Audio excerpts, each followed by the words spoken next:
Hello, I'm Pearl Howie. Nice to see you. Some of you know me, some of you don't. Anyway, it's Migraine Awareness Week, and this morning, today, been on Instagram and I've posted like solutions for migraine about 3 times already. So I thought, you know what, I need to be sharing this on YouTube. And it's not just about migraine, it's also about metabolism, it's about blood sugar, it's about all that kind of stuff. Because it's Migraine Awareness Week, I'll probably share the little clips about migraine first, but then I'll share everything else. And then the whole full long video will be on YouTube, so you can just jump in. Okay, so first things first, there's a lot we don't know, okay, about metabolism, about blood sugar, about how our bodies work. So, when you're trying to think about health, fitness, weight loss, migraine, diabetes, muscles, everything like that, food, nutrition, everything like that.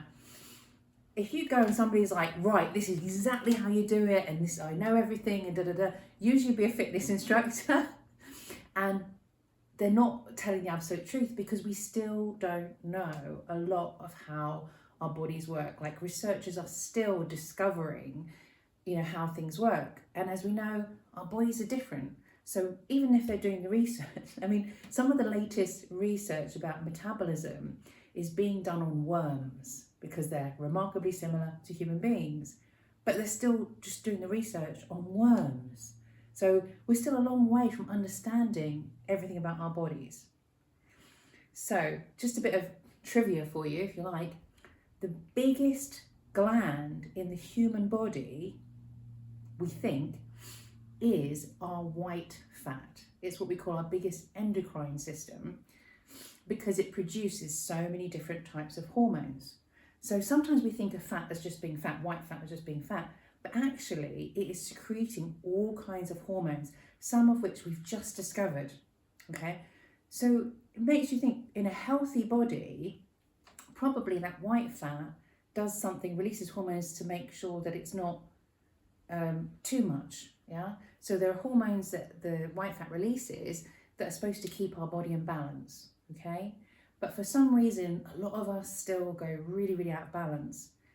And we don't, sometimes that's because of our lifestyle, but it could be because of illness. There's a lot going on that we don't understand. So what I'm going to try and share is what we pretty much do know at the moment, or what's a pretty good bet, okay? And some of that is really just about connecting the dots of what we do know and saying, hang on, if we know A and we know B, guess what? We know C too, or we've got a really good idea that that's what it's all about. I hope that makes sense. I'm actually really excited about it because, as I say, there's some latest information that's coming out, and also what I'm experimenting with myself and my own body is kind of quite recent as well. So, about a year ago, I decided to try a new thing because I was suffering really badly from migraines. And when I say I was suffering badly, I was having hormonal migraines, which can last 5 days to 7 days, and I was having them because I was perimenopausal. My cycle was all over the shop, and sometimes I could be having those migraines like every single week. So I was having like a 5 to 7 day migraine every week, and if you add that up, there's not a lot of time outside of that when I was feeling normal at all. And so Migraine Awareness Week, there's a lot of stories coming out about people who suffer from migraines, about how it feels, and I so feel for those people because I was one of those people. But I'm also sitting here and I am just over a month since having like what I would call like a proper migraine episode, which for me, after about 5 years of it getting pretty bad, I actually can't believe it myself. I'm really kind of overwhelmed with it. And a lot of the time, and people who keep migraine diaries will probably maybe identify with this, I kind of been like not looking at like how long it's been since I had a migraine, because I'm like, okay, just trying to ignore how long it's been, in the sense like, because when you have an attack, it really feels like a failure. I know it's not a failure, but it feels like that when you're starting to feel better and you're starting to feel like you're improving, and then it goes backwards. It's like, oh, so it's like, don't look, maybe it'll be okay. And so yeah, it's going on over a month now. I still get a little bit of migraine. I get migraine activity. So like I can start to feel like one is coming on, and so I'll do something different. If I read too much, if I get dehydrated, too tired. And another thing is that I've been taking, which for those of you who are migraine sufferers, I highly recommend, is ginger.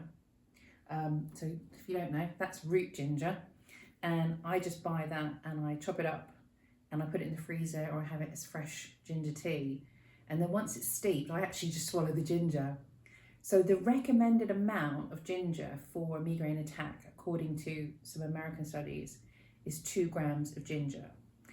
And they experimented with that in A&E, and they found it was about the same effectiveness as sumatriptan. Okay. Having said that, there's some studies that didn't show it was that effective, but I have found it very useful. So it might just be different bodies. Some people respond to it, like some medications we respond to, other people don't. For me, it works really well. I also use powdered ginger, and you can buy it frozen. You can buy chopped up frozen ginger as well. And I was also experimenting with Jamaican ginger beer, which has got ginger root extract in. It's really strong. I didn't really like the taste to start with, but it was very hot. Drank some Jamaican ginger beer, and then I was amazed at how well I felt afterwards.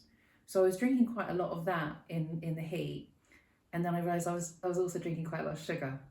So what I started to do, chop up some ginger and put it in, I bought some little bottles of sparkling mineral water. And so I could chop up some ginger, stick it in the sparkling mineral water, and then carry that around and drink that through the day. So I was having some ginger-like extract in the water, and then I would just drink the root ginger as well.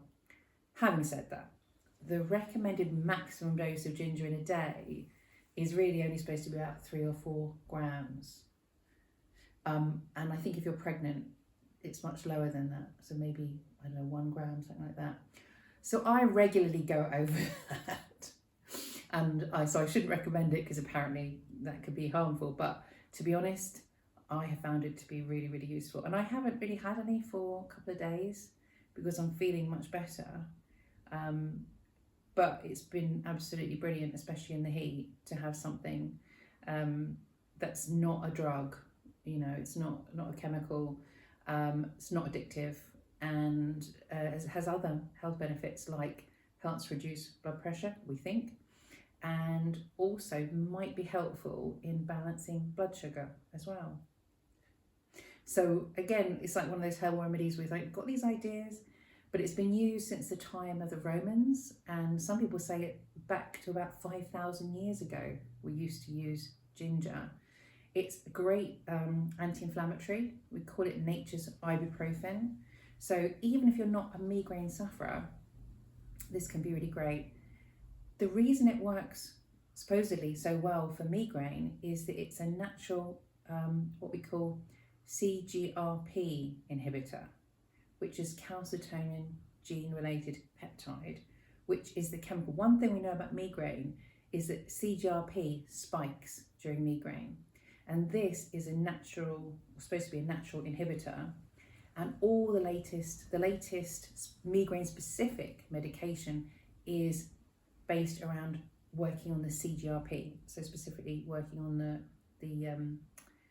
I think it's inhibiting CGRP or preventing it. And so that's why that's been quite effective. So I've loved this, and if I had known about this 5 years ago, oh my gosh, I'd have been doing this. If I'd known about this 30 years ago, that would have changed my life. So I wanted to share that with you because, this is stuff I wish I had known a year ago. I wish I had known 3 months ago. 3 months ago. I knew ginger was good, but I hadn't thought about chopping it up and putting it in water or having it you know, I was drinking a lot of ginger tea, like a powdered, you know, like buying ginger tea, but actually making my own, complete different thing. And you can always put, if you're making tea, you can put a little bit of honey or something like that if you don't like it on its own. That's what I used to do. And then I just got used to drinking. I was like, right, just drink loads of ginger, no problem. That's fine. So that's the ginger. And I can't overstate how much having that has changed my life. And also, like, with the Jamaican ginger beer, being able to carry a bottle around with me, like in a cool bag or whatever, and just being able to drink something that makes me feel better, you know, that's not a drug or anything like that, and then putting it in the mineral water, like, wow, this is so simple and so easy, and why didn't I do this before? You know, and I bought about 6 small bottles of water. I think I've done it twice, you know, and then I'm starting to feel so much better that I haven't done it, you know, and so that's 2 things probably. I'm feeling so much better because of the weather, because in the heat, with the heat and the light, migraine sufferers often suffer more. I'll tell you another reason why migraine gets worse, because I'm going to go on to talking about metabolism and why that's so important for migraine sufferers as well as everybody, okay? So one of the big, and I've actually written a book about this, which when I started on this journey last October, because I ended up in A&E last October with a really, really bad migraine. And there was a lot of other things going on. And it was when I first started joining the dots and figuring out that although I knew that having low blood sugar was triggering migraines, I didn't realise that high blood sugar was also triggering migraines. And the reason was my high blood sugar wasn't coming because I'd eaten something. It was coming from hormonal changes, and it was coming from cortisol, which is a stress hormone, and probably other hormones as well. Things like lack of sleep, you know, because I was having a lot of hot flushes, things like that. So I wasn't getting good sleep. And then my blood sugar was going crazy and my migraines were going crazy as well. And I just hadn't joined those dots. And one of the things that happens is I started working out more, because I'm a trained fitness instructor, I'm a Zumba instructor, and I thought I was becoming pre-diabetic. So I thought, you know what, I know that if I exercise, I'm going to counteract that, and I'm going to pull myself away from the brink of becoming type 2 diabetic. But as soon as I started exercising, the migraines started feeling much better. And that's when I started looking more into metabolism. And even though I'm a trained instructor, even though I've done loads and loads of trainings, we don't talk enough about metabolism. We don't talk enough about, you know, we always talk about weight loss and fat and energy and things like that, but I don't think we really think about training our metabolic system, okay? And when we train our metabolic system, what that means is our body gets really, really effective at managing blood sugar, okay? And that's great if you're a migraine sufferer, because the more stable your blood sugar is, the less likely you're going to have a migraine that's triggered by blood sugar going too high or too low. Does that make sense? I think it does. But having an effective blood sugar management system also means we're going to have more energy to do things when we want to, but also our blood sugar isn't going to go crazy through the night, so we're going to be able to sleep better, okay? And that is something I think, why don't we talk about that? Why don't we understand it better? Because we understand all of this in piecemeal, little bits here and there, but it's like breadcrumbs. And we don't really talk about it in terms of how great your life gets when your body has a really healthy metabolic system, right? I'm going to drink tea now. Okay. So, maybe you've heard of metabolic syndrome. Okay, maybe you haven't, maybe you have.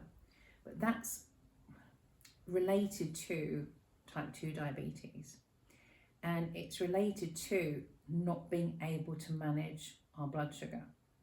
And you might have also heard about it in relation to drugs like Ozempic that have come out, okay, which were originally prescribed for people with diabetes to help them to manage their condition, okay. And we know that Ozempic is a really big thing. We know all these drugs are really big things, but I guess I'm a bit negative about them, mainly because I know a lot of people are using them. And the thing is, when you use a drug that sort of replaces a healthy system, for some people that's going to be absolutely essential, okay? But for me, I think of it as being like a crutch. And if you use a crutch instead of strengthening your own body, then what you're going to miss out on is having a stronger body, okay? And I've had to recover from, I feel like I'm recovering now from the last 5 years, from having COVID, long COVID, perimenopause, migraines, even COVID vaccinations. All of these things have created for me like a perfect storm where I've been so unwell. But I've also had to recover from like major surgery. And so I know what it's like when you're trying to sort of claw your way back from being really unwell, really weak. And so I remember when I was, after my major surgery, I couldn't even sit up in the hospital bed. I had to have a nurse help me to sit up in the bed and then help me to sit up so I could try and stand up. I had to have a nurse help me into a chair. I had to have a nurse help me to try and walk, a couple of steps. And in this last year, I just feel like a lot of that has been like my metabolic system, okay? And I think it's the same kind of thing. If you had, an injury or a problem with your legs, you would probably see a physiotherapist. You would probably see, I'd say physio, and then you might see a fitness instructor to try and strengthen your legs again, okay? But it's not going to be easy. You know that when you start, you might only manage a few steps and then you have to sit down again. It's really hard. I remember it was so hard for me because I would feel better and I would decide I was going to go for a walk, and then I'd get somewhere and I'd be like, I can't walk back because my legs are too weak. But it's like in doing the walk, your legs get stronger. And it's the same thing with your metabolic system, okay? With energy levels, blood sugar, all that kind of thing. It can be so hard to get started because when you start, you don't have a strong metabolic system. I did not have a strong metabolic system a year ago. And what I mean by that is, even though I didn't register as pre-diabetic, because I was having migraines, if my blood sugar went low or high, I would be triggered so quickly. And what that means is that at times I was having to eat like every 2 hours. I couldn't go more than 3 hours. 3 hours would be like a long way out without having to eat something. And that is what's recommended by the Migraine Trust, who are a wonderful organisation, but it's also a plan for making your metabolic system weaker. And it's like, say, with your legs. If your legs are weak and you keep sitting down and you don't get up and you don't push it, you don't try and walk a little bit further every day, you're going to get weaker and weaker. And that really was what was happening to me because I was getting these migraines. So I was eating all the time, because I was just trying to avoid having migraines. And I wasn't caring about putting on weight. I wasn't caring if I was making my metabolic system weaker because I was just trying to avoid the pain and the nausea and feeling so awful. And so very often what I would be doing is before I went to bed, I would be having, as recommended, snacks late at night, so that my blood sugar wouldn't go too low during the night.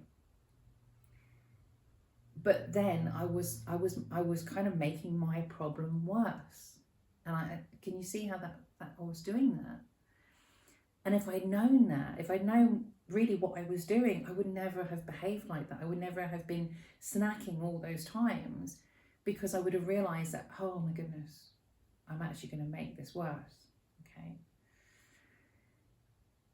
And even if I'd known, really what I know now a year ago when I started this, it would have happened. I would have got better so much quicker, because, I would have known much better what I was doing. And I really hope this can help you if you're starting at that point now.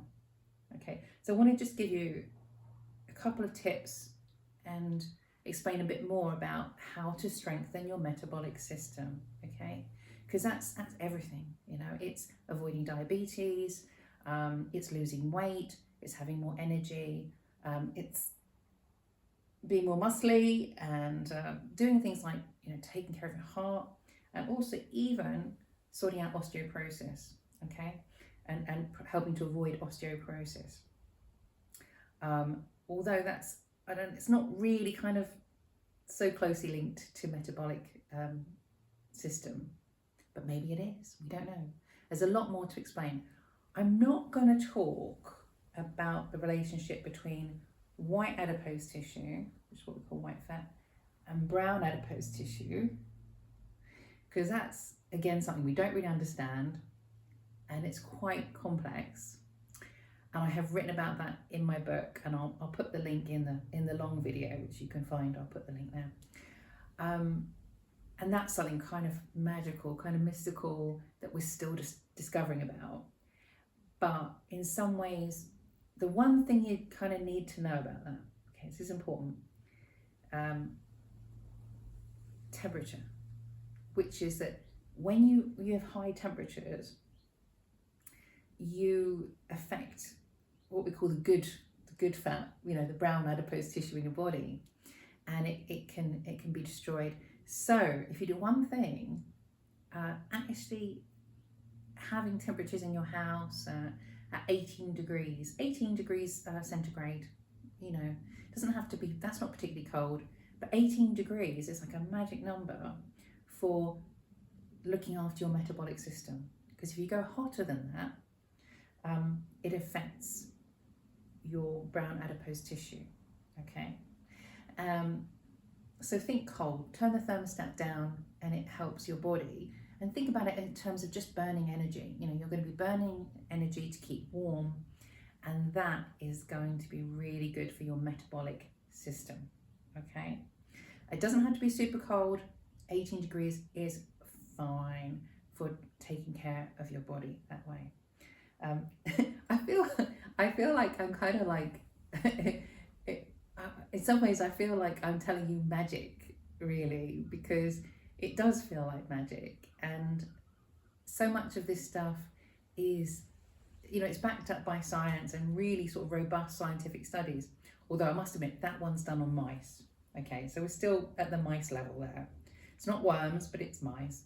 So, there's so much we don't know. There's so much we're still figuring out. And when we do figure it out, it feels like magic. Because medicine is like magic, isn't it? When you find the right thing. Ginger's magic when it works, it's great. So, one other thing that I wish I'd known a year ago is swimming. When I started this journey, I decided I was going to do Zumba every single day because I'm a Zumba instructor. I have the videos at home. I thought, this is something I'm doing once a week. I'm going to try and do it every day. And it was great. It has been great. But then I introduced swimming, and for some reason that really, really helps with my migraines. And I don't know whether it's because it's a sensory thing, whether it's to do with, how it is about being in water. I don't know. But migraine is a neurological condition. So there might just be something about being in water that does something magical, okay? And for me, it's not something I expected, because I was swimming, before that I was swimming once a week, and it was great, but it didn't have that immediate improvement. But then I started swimming in February of this year, 24, and because I had a 1 week trial, I went like almost every day. I went 5 times in a week, and something happened and my migraines went right down. So now I try and swim or get in the water about 3 times a week, roughly every other day. And that seems to bring the migraines right down as well. So it's something I should share on the Migraine Awareness Week. Who knows? Maybe it'll work for other people, maybe it doesn't.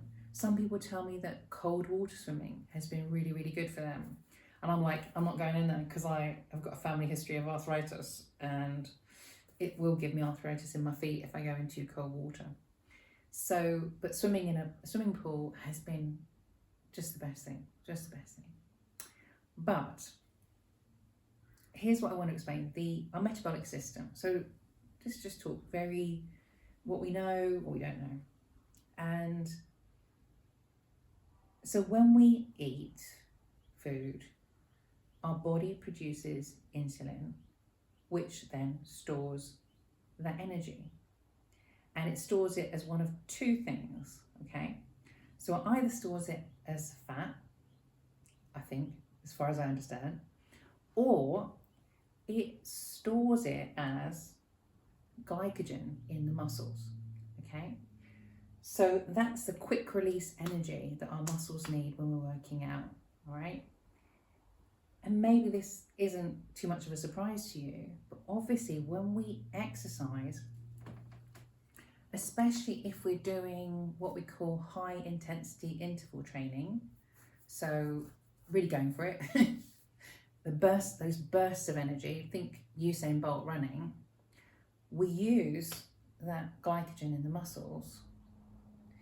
And what happens then is our body has to replenish that energy, okay? So when we eat, the energy goes just to be stored in our muscles. And I'm guessing, well, I haven't seen many diagrams on this, that also what happens is the fat in our bodies gets put back into our bloodstream because we need it to get the blood sugar back up again, and then can be stored back into our muscles because we need to replenish those stores. And of course, when we eat after we had a workout, some of that sugar some of that glucose is going to be said it all wrong. So when we eat, again, that energy is going to be stored in our muscles as glycogen, as quick release energy. So it's going to make your muscles look nice and big. You're going to get that muscly look, not toned look, because there's energy stores in here. So rather than fat, my belly, it's going to be up here, all right? And that's not just muscle tissue, that's also energy stored in there as well, so that I can use those muscles really quickly.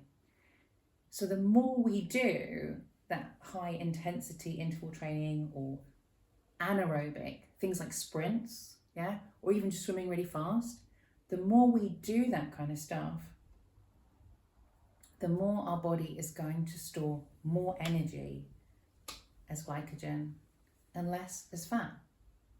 Yeah? Because your body, you're constantly saying to your body when you exercise, hey, I want to use these guns. Okay, maybe they're not great guns, but they're guns. I want to use this. I want to use my legs. So your body is going to build more muscle, and it's going to store more energy in the legs, in the muscles, so you can go nuts, okay? If you're not doing that, like I was doing last year, if you're not using those muscles, your body's just going to store everything as fat, because it's like, hey, I want that store that's what I do with energy. Doesn't know, you're not telling your body that you're going to use it for power, you're going to use it for energy, for that kind of energy. It's going to store it and say, hey, well, we don't know, maybe we're going to use this to like keep you warm at some point, or don't know, but let's put it in the fat because we don't know where else to put it. Okay. That's kind of what we know. Now, what happens when we go towards becoming like a type 2 diabetic, okay, or pre-diabetic, is when we eat, our body produces insulin in order to store that energy. Okay, so we eat, our blood sugar goes up, we produce insulin to store the energy. Okay, and one of the things that happens is the more we eat, especially when we're not using the muscles, the harder our body has to work. Okay, because it has to produce more and more insulin, because the more we eat, you know, like that, without burning it up. I'm saying that right. But anyway, what happens is we become less sensitive to insulin. Okay, so the reason we become insulin dependent type 2 diabetics is because our body cannot produce enough insulin to keep balancing our blood sugar. Okay, and so how we become more insulin sensitive is with that high intensity interval training.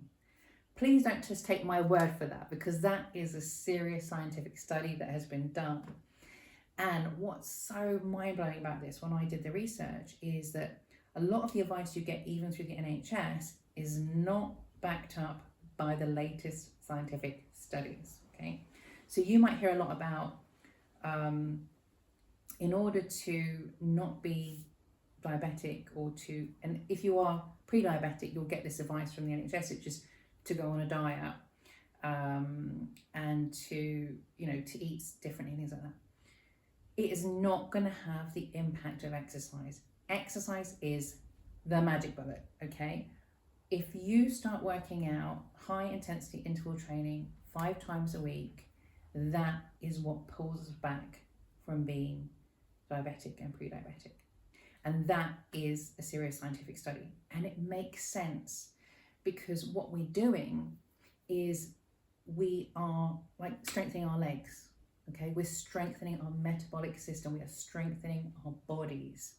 Okay, so if somebody says to you, all right, you know, your legs are weak, to get stronger you need to go on a diet. I don't think you'd believe that, would you? Or you might think, okay, so if I'm very heavy and my legs are struggling, yes, of course, maybe if I lose a bit of weight, it's going to help my legs.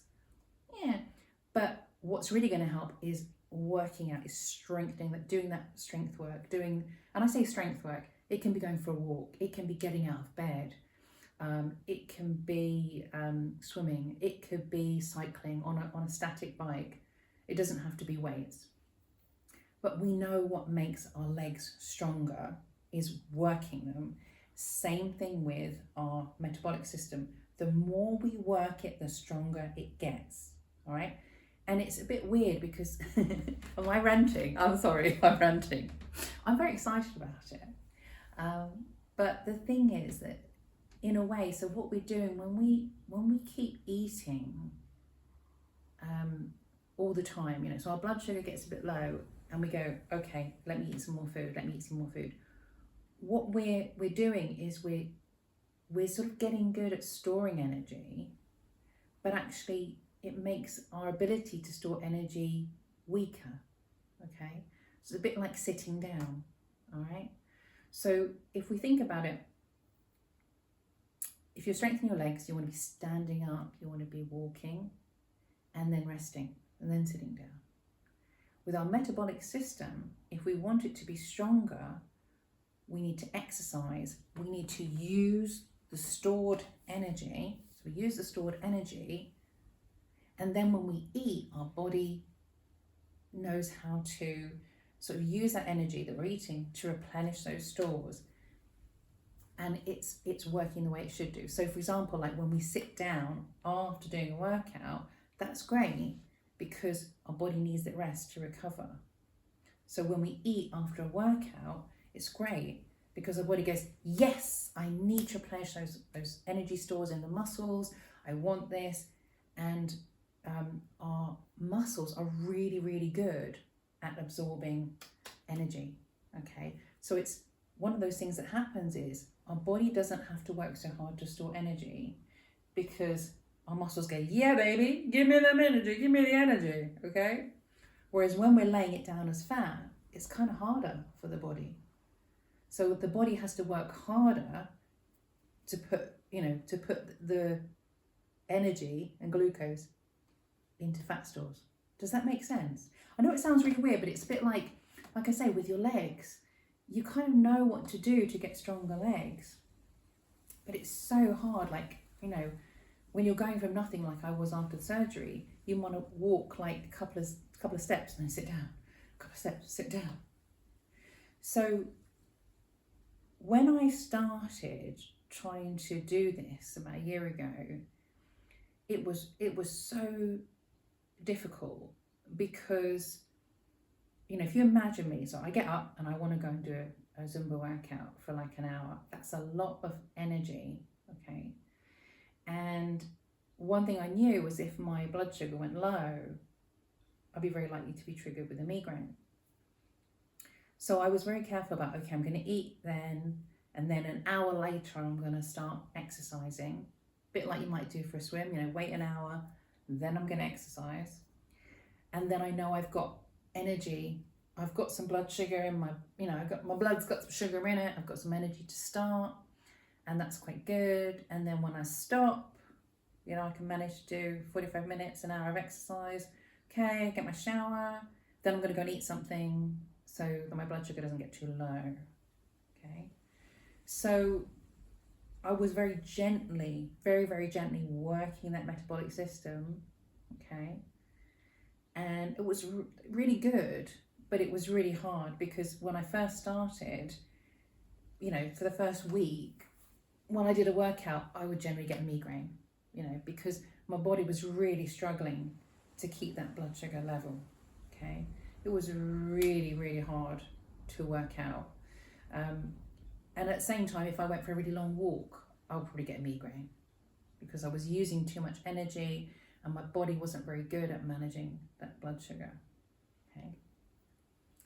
And one of the things that comes up when we talk about energy and metabolic system, things like that, is fasting.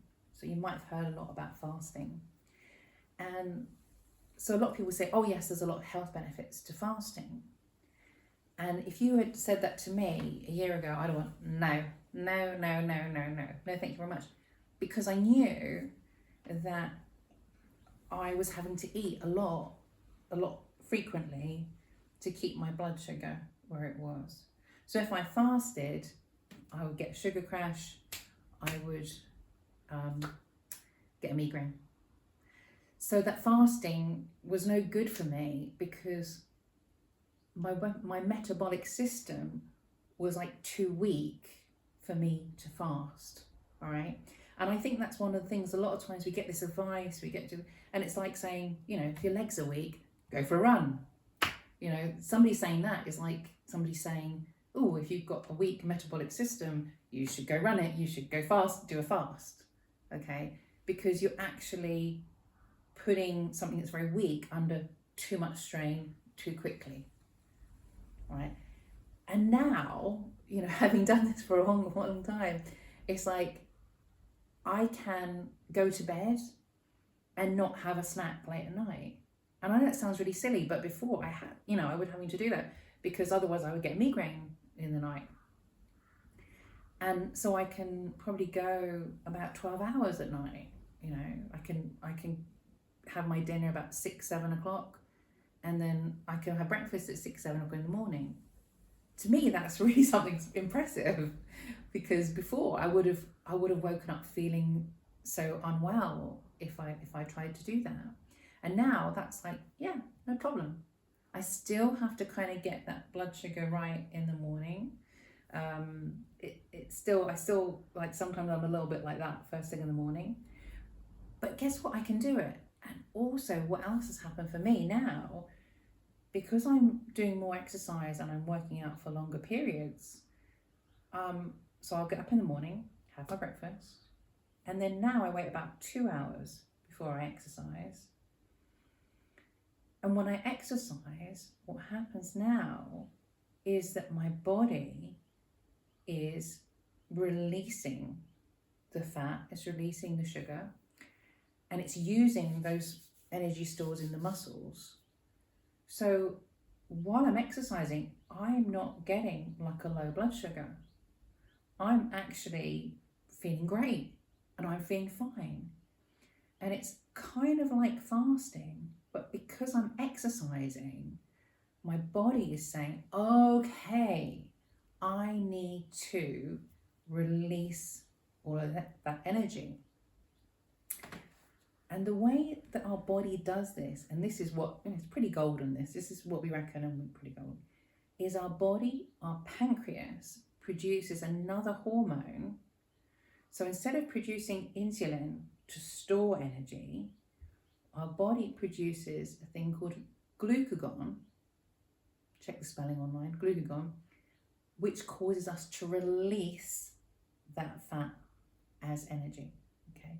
So it's like the opposite hormone to insulin, right?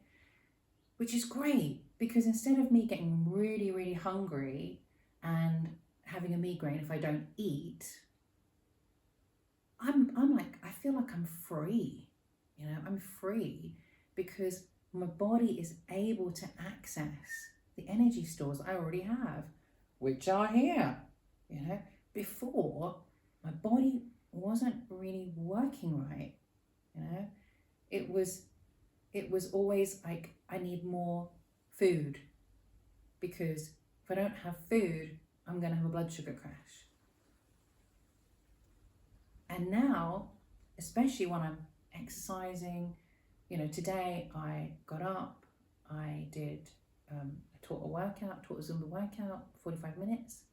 Then I went for a swim and I swam. I had a coffee, had a cappuccino with soy milk. And then I swam for an hour. And I think I ate about 2 o'clock. I ate about 2 o'clock. I had my breakfast about 7:30. So what's that? It's like 6.5 hours. So I didn't have a meal for 6.5 hours during the day. And when you think, like last year, I was, could manage 2-3 hours without having to eat, or I would risk having a migraine. That's pretty amazing. And I wasn't even feeling like a little bit migraine-y. Not even a little bit. And I feel like I'm getting my life back. And that freedom of being able to, and it sounds silly, like not eat, because I'm not saying, crazy diet, not eat, or fasting, or anything like that. But before, when I was starting to work out, I had to really think about it. I had to really balance it. Like, okay, if I have my breakfast then I do this, and it was really hard to get it right, because my metabolic system was so weak, because what I had been, I had been using that crutch of trying to eat all the time. So my body was producing more and more insulin to store the energy, and it got so my body was struggling to keep storing the energy. And the other upside of it was, I think my body was really bad at producing or knowing when to produce glucagon in order to release the energy, okay? And the difference has been, for me, is the exercise. It's doing the exercise where I'm working out and I'm really using a lot of energy. And I think that's the difference is, fasting, and this is what the thing we're learning from worms at the moment, is that when we fast, our body goes into that starvation mode. And so things happen in our brain and our body where the body kind of goes, oh, shut down, stop working so hard because, there's not enough blood sugar, we're not eating, oh, there's not enough food around, okay? And I think that's the difference with exercise. When I'm exercising, my body I'm not hungry. I'm not hungry because my body doesn't want to digest while I'm exercising. So it kind of goes straight to that thing of, we need to release the energy that's already here. I need to use this. And, as a fitness instructor, I see this a lot when, So when I had this big surgery and I was recovering from that, one of the things that happens, and this happens for all of us, okay, when we have a weakness or an injury, the rest of our body is very, very good at compensating for that injury. So if you've had this happen before, where one leg, you maybe have an injury, twist your ankle, something like that, and you start like limping, limping a lot, and one part of the body is doing, its work plus, another half, because it's compensating for that other side. And for me, that was with my sides, because I had surgery here. So this side of my body was doing more work. But what happened was then this side of the body overworked and it got injured. Okay, so I had to do a lot of like rehab and physio, and I still do it every day, to make sure that these two sides of my back, my body, are working evenly. It's a lot of work, but it's great when it happens, because I get my body back and I can do all the things I want to do. And it's the same thing with our metabolic system. Have you got tired of me saying metabolic system? Anyway, so for example, when we're overworking this part, the insulin thing, so we keep eating, so our energy release, there's something not quite working great with this. So we keep overworking the energy storage side, yeah? So we think, I need some food. Our body goes, I need to get some more blood sugar. And we just keep topping it up. Instead of using what's already in the tank, what we've already got stored. Because we've got bad, our body is not releasing the energy properly, okay? And lots of reasons for that. And, I got to take responsibility in that, possibly because I ate so much during lockdown, I was constantly psychologically and body, I was like, let me eat some more biscuits. I was like, what can I eat? And, it started a slippery slope, and it's so easy to go that way. And for me, with the migraines, it went that way so, to such a great degree, because I was really, really struggling with those migraines. But the problem was I was struggling, and it was like I had a crutch, which was just eat more. And in the short term, it was really helpful. In the short term, it was like I'm avoiding a migraine. But in the long term, I was making my body and my system weaker and weaker and weaker. So, I have been there, I have done that. If I could go back 5 years, with what I know now, I would never have got as ill as I was. So, a big part of sharing this is, oh my goodness, please learn from my mistakes. And, listen to this, think about it. Does it work for you? Does it make sense for you? We hear all this stuff about weight loss and this and that and the other, and we still don't really know what we're doing. We're still studying worms, for goodness sake. We don't know all the answers. Nobody does. And it's just so important to try different things with your body and see what works for you. We know that we absorb food differently depending on times of day. Different people get on with different things. We're allergic to different things. Different types of exercise. I love Zumba. I find Zumba easy. I hate pretty much every other kind of group exercise. I love swimming. I still find it really hard. I feel very challenged swimming. And so for me, it made sense to do more and more Zumba, because I can, because I can figure that out and I can do it. And I love it. And so it's really helped me to do that. I'm not saying you should do Zumba. I'm saying, find the thing that you love to do, and do the exercise. Doing walking, I love to walk. Walking was not enough, okay, because it didn't have that high intensity that we need, that studies have shown. Look, if you go and read my book, you'll see exactly which study and exactly what it says, okay, because I I've referenced them all because I don't want this to be just another some study show, because I know you go on the internet, any idea, any concept about weight loss, energy, diabetes, blah, blah, blah, blah, belly fat, all that, you're going to go online and find 100 weird and wonderful cures and ideas, and drink this herb, have this, whatever. And I know I'm sitting here going, have this herb, have this root, and it's going to make you feel better. It might not, because all of our bodies are different and we respond differently to different things. But from the vast majority of research we have, from what we know so far, from the perhaps 20% we already know about our bodies, perhaps the 80% we know about our bodies, exercise is the magic bullet, okay? And it's what pulls us back from being diabetic.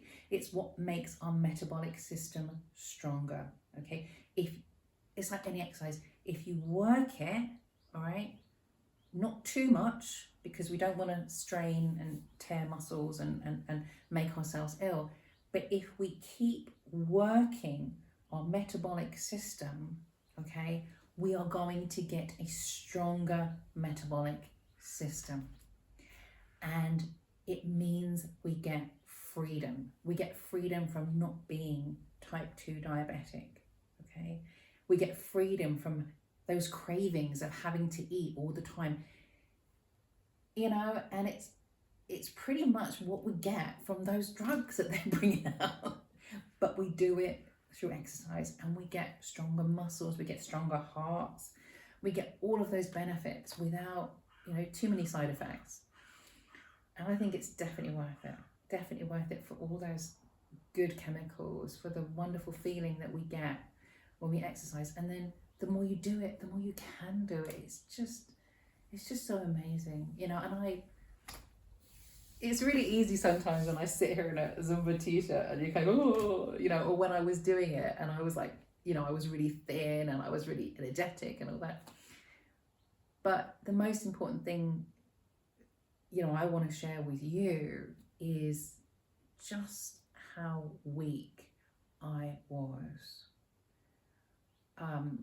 You know, when I was recovering from that surgery, I think it was similar, right? My body was just a mess, and I found it really hard to eat. I couldn't eat protein, couldn't eat hardly anything. It was really hard to rebuild my body, and it took years and years until I figured that out, and I figured out, you know, what exercises to do, and I started doing belly dancing to get my back strong again, to get all those muscles strong again.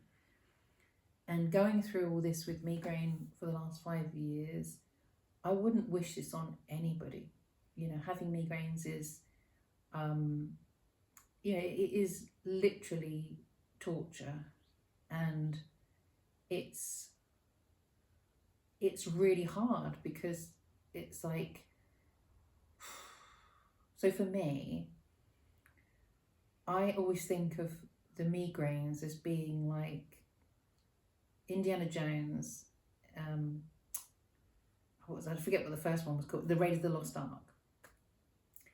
And there's a scene at the beginning where Karen Allen, you know, she has something, and the guy is, and they want it from her, and there's this little guy, so random, but, you know, this is just me, and there's this Nazi with the glasses, and he's kind of like, he's trying to get, you know, something from her, the information or the thing, whatever it is. And he's like, there's a fire, and he's like getting ready. He's got this poker in the fire, and he's like, I'm gonna hurt you with this. And that's the thing that I picture for my migraine, because it's like having this little man with a red hot poker, ready at any time to stick it in my head. And migraine pain can go up to a 10. You know, I've had a 10 on the, you know, pain scale, and that's hard to explain to people that you know, that you live with this kind of thing that can just come out of nowhere. And, you know, and so all those things that you try and avoid, that I try and avoid in life, you know, like basic things like sensory things, or reading too much, or eating the right amount, and keeping your blood sugar level, and staying hydrated, and not getting too much sun, and, you know, not drinking too much alcohol, even not drinking coffee for like 2 years, which is what I did, staying up too late past my bedtime, you know, all these things that you do, that I have had to do to try and avoid migraine triggers. It's because of that thing that lives in your head. And it's, I think people who have migraine, you know, we are kind of, we understand, and we have a different image of, you know, what that migraine is, or maybe we don't have an image, maybe we have something else. But having gone like a month without migraine, my gosh, wow, it's you know, it makes me, maybe one day I'll be completely free of this, you know. And it's, I talk a lot about fear of success, and one of the types of fear of success is fear of loss of success. And for me, it's like when it's going really, really well, it becomes really scary to think that I could have another migraine, and that I could feel that way again, because I really don't want to. I really don't want to ever feel like that again. But I know that I could wake up tomorrow morning, you know, and I say all this, everything's going great, it's brilliant. But I know that I could wake up tomorrow morning, you know, and I could be back there. And I just tell myself, when it has been really bad, I do tell myself, one day I will have my last migraine. And when it's really bad, I say, guess, you never know, this could be the last one I ever have. Maybe it could be the last one I ever have. And I have to smile and I have to laugh, because I have to keep my sense of humour about something that is so ludicrous, you know, to think that I have to struggle with this stupid thing, this stupid condition, that we know so little about.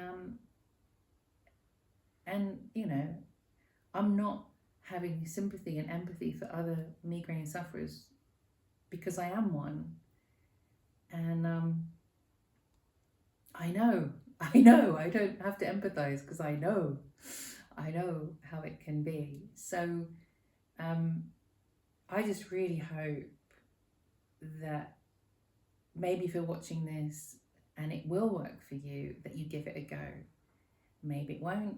I know when I was exercising loads and loads, I still had migraines, because there were other triggers, you know. But in the last few years, I think it's been the hormones and the blood sugar that have been the worst thing for me. So this has been a godsend to figure this out, and to start to feel like a normal person, start to feel human again. And I think the thing is, I try not to think about having another migraine. I try to pretend everything's okay, but I feel the difference to me, you know. And I'm going to end on this, because the dog started barking and I don't want that. I feel like the last 5 years, my migraines got progressively worse, and I think that's because of the metabolic system. And I felt like I was kind of getting lower and, you know, like the weight on my back of carrying this condition, you know, I was kind of stooped, and in between the migraines I was like this, you know, crouching down, kind of going, waiting for the next one. and you know, making sure I had everything in the house that might possibly help, and you know, getting things done because maybe tomorrow I'd have another migraine for another 3 days. And so I was like that, you know, embracing and crouching, and I feel like even there's a part of me like feels like that now. I'm walking more like this. I'm not bracing myself so much. I'm like that. I'm like, oh, is it over? Is it over? Is it over? Yeah, probably like we all felt about COVID, and you know, you keep thinking it's over. And I'm starting to walk, you know, feel more like this, starting to feel more like I can lift my head up, and I can start to think, oh, what shall I do now? What am I going to do next? You know, that's kind of exciting. I really hope, you know, if you're struggling with migraines or with metabolic syndrome or a weak metabolic system, because it all sucks, you know, it sucks to feel like that, whether you suffer from migraines or not. I really, really hope this can help you to get stronger, get a stronger body, you know, a stronger body as much as you can, all right? There are going to be conditions and illnesses that hit us in the head with a brick and knock us over. It happens, and we just do our best. But wow, wouldn't it be great, you know, wouldn't it be great to be healthy? I can sort of feel I'm like almost healthy again. Wouldn't that be great to be healthy and free and able to do all the things that we want to do? That's the dream, isn't it? That's a great dream. All right. Lots of love. Take care. Now I'm gonna like go and cut this so you can find little snippets of it. And you know, happy Migraine Awareness Week. I bet you don't want to be aware of it now you've heard all about it. But hey, it's something that affects a lot of people, so many people. And let's just hope we keep going with the research and we keep discovering all the things that can help us so we don't have to suffer anymore. Love ya. Bye.